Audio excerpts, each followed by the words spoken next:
Mao ni ako mga pinalangga og mga buotang miyembro sa pamilya guys. Ihatod na ko sa ilang tungo dito sa Tigato. Diri sa diversion ni Agi sa Maywaan. Pasubida lang kaayo siya pero okay lang. Tapos pababa na pod.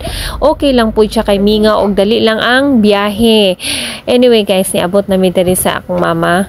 Diri siya nagpuyo sa ako ang manghod kay wala may nagpuyo ani nga balay. So si Baby Zam, sige jud na siya kulit-kulit panguhaan ng mga bulak. Tapos nagluto na mi diri sa og paniod to. Ako ang nag-ad-ad aning tofu. Nya si Baby Zam nalingaw siya aning tao-tao. Lingaw jud kay siya ihang gipa-dance-dance. Unya iyang gibaliko-baliko ang mga tiil, ang mga kamot ug ang ana pa siya nakapop do ng kahoy nga tao. Tapos pagkawan na magpaniod to nila kaw namin ni Kuya Ram padulong nami og lanang kay pang 8 session na niya karon dito sa Southeast Dermatology. Tapos naamid diri ni Agi sa ilang school. Mo ni ilang school diri sa Palm Drive. Nindot ni siya nga school guys. Pasig namoy plano nga magpa-enroll ani nga school. Very nindot jud kaayo ni siya nga school para sa inyohang mga anak. Kasi akong nabalaan mo na close na ang ilang grade 1 kay puno na tuog ang 6 na lang ang open ato for enrollment pati ang kinder. Tapos guys naanami diri sa lanang premier sa likod. So maagi na pud mi aning mga building nga dagko unta manag-iya kog building ing ani kadagko no. Ay kalami na lang jud siguro sa feeling no. Anyway, well si Kuya Ram naglakaw-lakaw padulong sa sulod.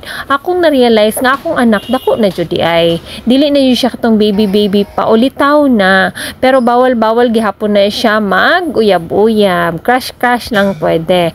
So anyway, pagsulod na ko, dari humot jud ang ako ang masimhutan.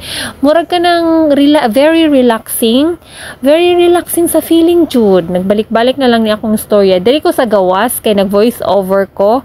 Naghulat ko diri sa gawas, kay wala pa ang doktor. Tapos si Kuya Ram, giplaster na di ay siya dara. So ako na lang po siyang gisulod o gisukod-sukuran na naiyahang tuhod para ready na pag-abot ni Doc. Tapos naghulat pa jud mig mga pila ka minutes ni abot mi diri mga 1 o'clock. Tapos na cater siya na sa 3 o'clock. So dili kay dugay no. Then si Kuya Ram gitagaan lang nako siya cellphone para dili na siya ma-board. Kinaana sa 3:15 ang among paghulat. Pero okay lang, solid man pod. Dili man pod permanente nga ginahulat ang doktor. Tapos anyway guys, pagpababa na mo, na-realize na ko nga pinakataas di ay midri sa building. Namin sa 8th floor, o makita dyan nimo sa ibaba ang mga gagmay kayong sakyanan once naka sa taas. Yadag ko kayong mga building, murag dula-dulaan na lang once naka sa taas. Kani akong anak, dili dyan siya magpa-video, magsigil lang siya dagan-dagan. Tapos gusto na siya mag-pislit aning elevator, unsa nga floor. Ay ganahan po siya nga mag-try og pislit-pislit. Daring dapita, expected yun na siya nga mudaga na siya dara pa kurbada padulong sa sakyanan ambot nga no. Tapos karon muhapit mi dito sa akong manghod kay nay milyones sa akong ihatag sa iya. Milyones gikan sa akong ihatag. Gipatik ko na ko na siya dara na wala na kuha niya hanggang pag-awas niya. Sa katuktukan ang buday. Mala kaayo. O ihap-ihap niya siya anong gamay ra daw.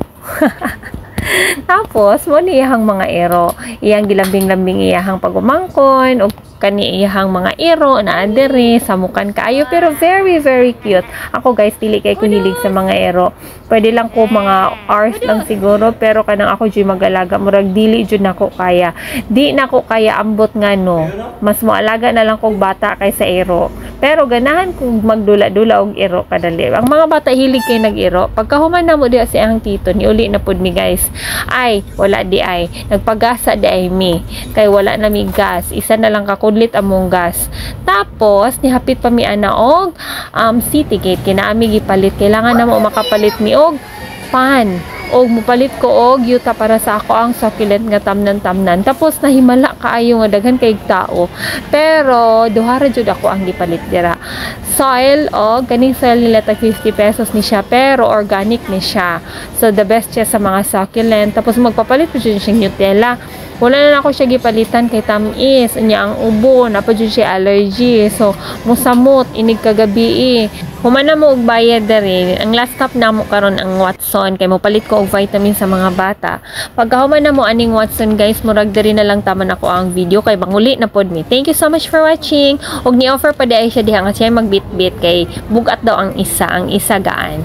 Thank you so much. Bye. Till next time.